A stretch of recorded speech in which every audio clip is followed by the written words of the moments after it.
కోరుకొండలో పలు అభివృద్ధి కార్యక్రమాల్లో ఎమ్మెల్యే జక్కంపూడి రాజా పాల్గొన్నారు. ఈ సందర్భంగా ఆయన పలు కీలక వ్యాఖ్యలు చేశారు.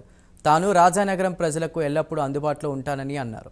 రానున్న ఎన్నికల్లో నియోజకవర్గంలో వైసీపీ గెలుపు ఖాయమని ధీమా వ్యక్తం చేశారు. ఇప్పుడు తాను కోరుకొండలోని ఇల్లు కట్టుకున్నానని తెలిపారు. ప్రజల్లో మమేకం అవుతుంటే దాన్ని కూడా రాజకీయం చేయాలని కొందరు చూస్తున్నారని ఆరోపించారు. రాబోయే రోజుల్లో కోరుకొండను మోడర్న్ విలేజ్గా తీర్చిదిద్దుతామన్నారు ఆయన.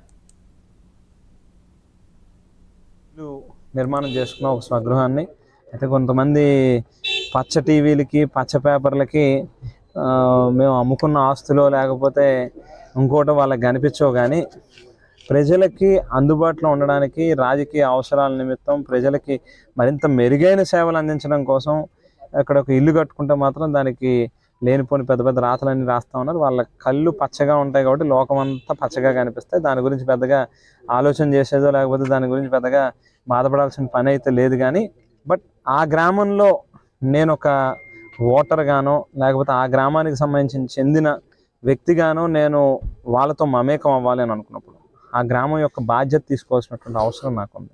అందుకే ఈవేళ లక్ష్మీనరసింహస్వామి వారి వెలిసి ఉన్నటువంటి గ్రామంలో సుమారుగా 10,000కు పైబడి జనాభా ఉన్నటువంటి ఒక పెద్ద గ్రామాన్ని ఈవేళ నా బాధ్యతగా తీసుకుంటూ ఖచ్చితంగా భవిష్యత్తులో ఆ గ్రామంలో ఎక్కడ చిన్న పని కూడా లోటు లేకుండా సాధ్యమైనంత మేరకు రోడ్లు కానీ డ్రైన్లు కానీ త్రాగునీటి అవసరాలు కానీ ఎలక్ట్రిఫికేషన్కి సంబంధించినటువంటి పనులు కానీ ఎంటైర్ విలేజ్ని ఖచ్చితంగా కమింగ్ డేస్లో ఓ మోడల్ విలేజ్ కింద తయారు చేసే ప్రయత్నం కట్టుబడి పనిచేస్తా. అందులో భాగంగానే సింగిల్ షాట్లో ఇవాళ 3,80,00,000 రూపాయలకు సంబంధించినటువంటి అభివృద్ధి కార్యక్రమాలను కూడా బీసీ సంక్షేమ శాఖ మంత్రులు చెల్లుబోయిన వేణుగోపాలకృష్ణ గారి చేతుల మీద